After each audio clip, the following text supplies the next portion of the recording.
Alright mga kagrasa, break time na. Time check tayo, alas 3 na. Mag-break time tayo. At ito na, bumili si Mrs. Kagrasa ng ng tawag dito ng Valencia tsaka Turon. So ayan, update tayo mga kagrasa. Si tatay na gawa niya na yung nabutas niya na ng yung sa para sa to mga kagrasa, sa deadbolt, yung para sa double lock ng pinto. Yun, ang galing na lagyan tatay pagdating sa mga ganyan. Tapos si paring Jess, ayan, nakakapaglinya na siya doon, papunta dito. Ayan, ayun, maglalagay na rin siya ng ilaw dito tsaka sa banyo. Si paring JB, akitin na natin to. Update tayo dito sa taas kay paring JB, no? Ayan, mga agrasa, ang ganda na, may grills na, so hindi na tayo mapapasok dito. Lalagyan na lang ng padlock ni paring JB to. Ayan, binubuksan kasi siya kasi siya mga agrasa, emergency light, emergency exit. Yan dito. Ayan, ganyan siya. Emergency exit siya. Kaya kung gusto mo namang magpahangin ng malakas na hangin, malaking pumasok ang hangin, bubuksan mo lang siya. So, ayan. Tapos dito, ito, ganito. Ay, naglagay pala ng hagdanan. Sa taas naman, si Leo, naagawa niya na yun. Dito sa taas, no? Nakat niya na rin. Nalagyan na. Ito, nalagyan ni tatay, Di ba bukas yan, mga agrasa, bukas yan. To, sinarado na ni tatay Chito yan. So, yung natitira na lang ito. Lalagyan na lang ng flashing. Tsaka yun doon sa kabila. No? Lalagyan na lang ni Leo ng flashing yan. May natira pa tayong hard deflex. Ayan. Tapos, sa baba, yung lababo. Nakita nyo naman mga kagrasa na naayos na yung lababo. Tapos ito, layout. Tsaka ito mga kagrasa. Tingnan nyo. May grills na siya, di ba? Ayan. Hindi na makakamba yung mga bata na malaglag. So dito lang. Matarik pa kasi. Maganda.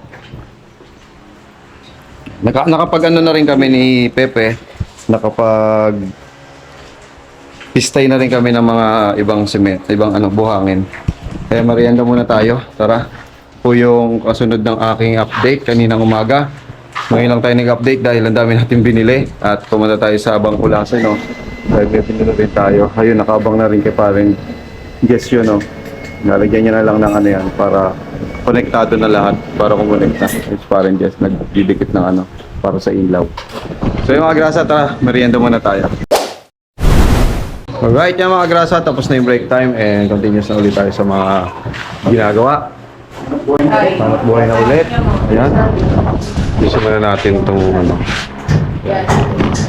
Ganito lang pala daw yun tanggalin, Tatanggalin ka ng tornilyo sa loob. Oo.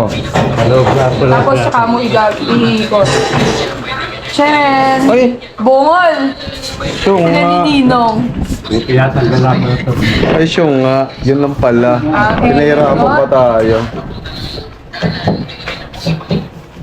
May dos ka ba? Ha? Dos. Tawag dito? Doon sa isang lalagyan, ipag-grab. Wala. Wala, mali. Dito. Dito, hindi. Pero nga dito. Ay, hindi yan. Ito. Pero yung lahat, pareha.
Usok.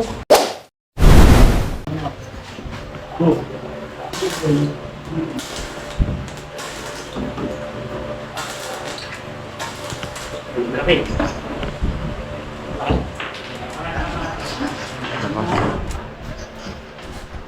Padin na. Ito. Oh.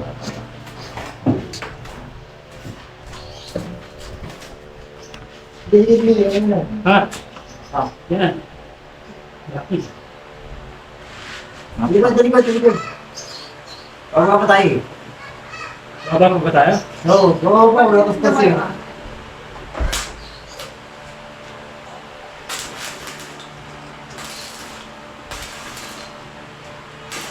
Oh.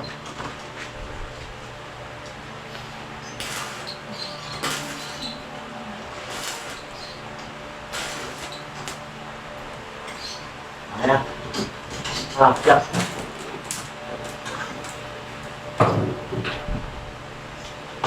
Dito. Ako to. Saan? Cool down. Cool down.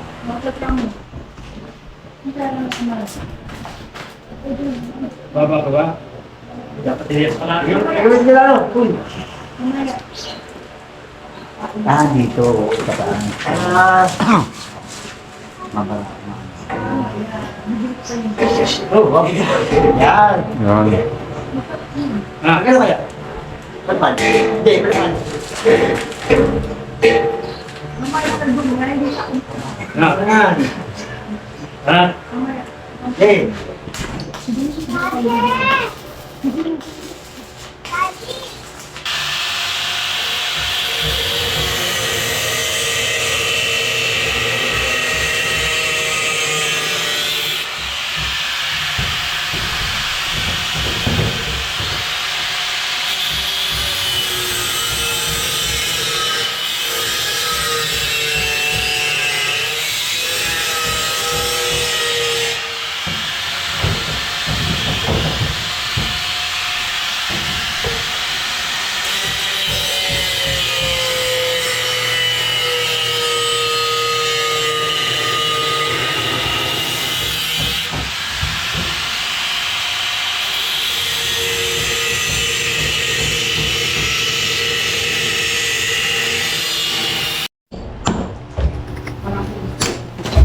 Para sa exhaust.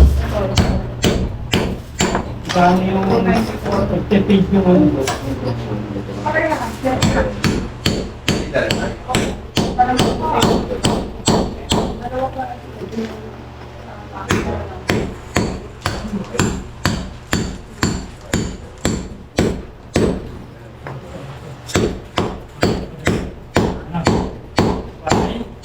Ah, walang kanalipada. Lain?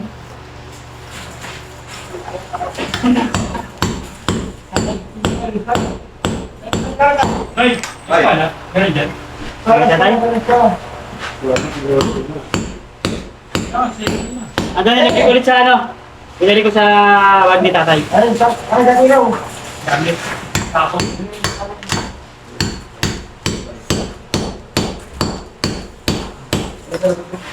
Woohoo!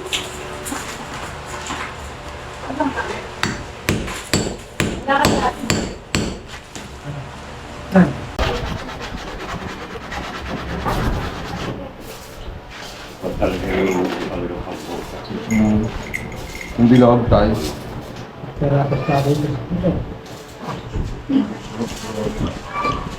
Kailangan pa lang ng motor na ba? Wala pa naman kami nito ah. Dahil wala pa, hindi pa kami nag-shoot.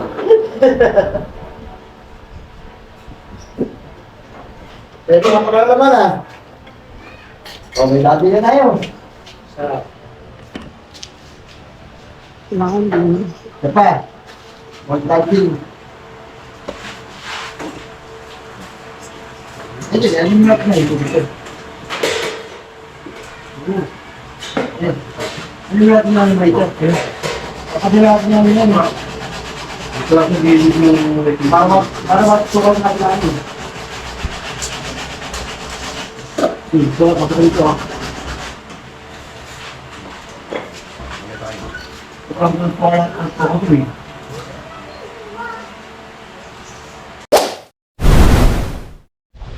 Alright mga kagrasa, time check tayo, alas 6 na ng gabi and magandang gabi sa inyong lahat. Nga pala mga kagrasa, nag-uwian na silang lahat. Nag-uwian na sila JB, parin JB, si parin Jess, si Pepe, si Leo, si Tatay. Yan, ang nagawa ngayon mga kagrasa, ito nakapag-layout sila ng ano. Wala si Daniel, nakapag-layout sila nito ng hagdanan, no? Tapos si parin Jess nakapag-linya kahit paano nitong mga ano. Yan, nalagyan ng ilaw yon, may ilaw din doon. So, ang kailangan na lang itatap to. Tignan niyo po, ayan nakasaksak. Pero hugutin ko po yan bago kami umuwi. Kailangan kasi itong puting to, para doon sa labas, itatap niya raw doon sa main, doon sa main. Yan, tapos diretso dito sa mga breaker. So, yan. Sa taas, nakapagdikit na ng dingding, di ba? Napakita ko naman po sa vlog. Nakapagdikit na ng dingding si Leo. Tapos, bukas, ang gagawin ni Leo, ayusin. Tanggalin na yung mga forma. Hindi pa raw pwede, sabi niya kasi kanina medyo masama-sama. So, bukas siguro, okay na to, pwede na siyang ayusin. Tapos, sana mapalitadahan na to mga agrasa ng mga ilang araw. Sana makauwi na kami dito, no? Kasi ayusin pa rin yung flooring. Medyo yung clipping niya hindi ro po konti pa. Pifinishing pa yung hindi pa namin kumbaga pipinish lang ni Leo para mauwi namin. Tapos yan yung kwarto okay naman, lilinisin na lang. Yung bintana na ayos na, ang gagawin na lang doon ni parang JB. Kaya naman namin ni parang JB, kunyari, nauwi na kami dito unti-unti. Kaya namin unti-unti ni parang JB, no, yung doon yung grills doon sa kabila, tapos yung pagpipinta kaya ko naman yun. At least nandito na kami, kahit nandito sa bahay gagawin ko yon unti-unti, pipintahan pag nagkapera, pipintahan natin yan. Tapos yung mga bakal kaya ko naman pintahan na po yan, no?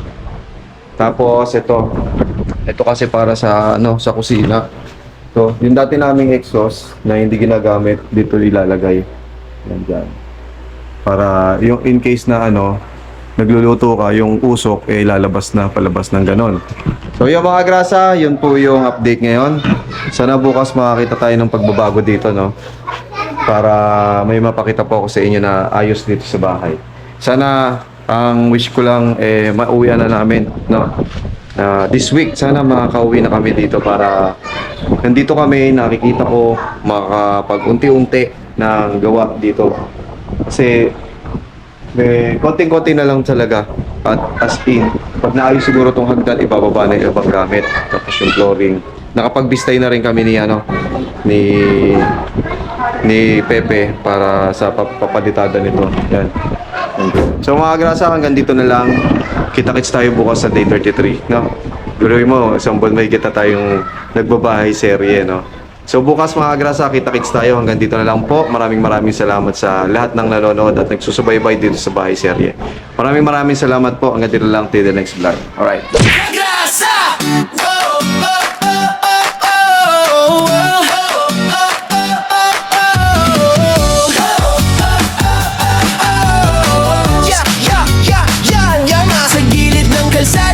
Makinang dumadaan, si Kagrasa sa pasada, nakangiti kahit saan. Helmet niya'y kasama sa init man o ulan. Motor ang kapartner sa sipag na walang hanggan. Pagdating ng gabi, iba naman ang galawan. Styro letters ginagawa para sa okasyon o handaan. Kahit pagod sa biyahe, tuloy lang sa laban. Ganito si tatay, masipag, walang iwanan.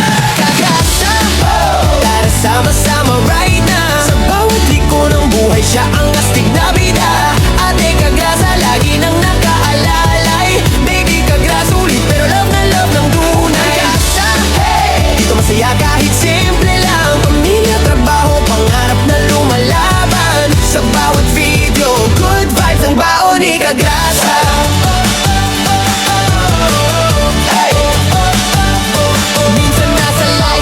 Minsan trip na biglaan, bulo fight kasama fam, tawan ng walang hanggan. Kwento niya'y natural, parang tropang magkwentuhan. Kaya pag nanood ka, hirap nang bitawan. Walang arte-arte, diretso lang ang arangkada. Ganyan ang formang Kagrasa, totoo walang preno sa saya. Simple lang ang pangarap, pamilya'y maalagaan. Kaya todo kayod si tatay kahit pagod na katawan. Kagrasa, tara sama-sama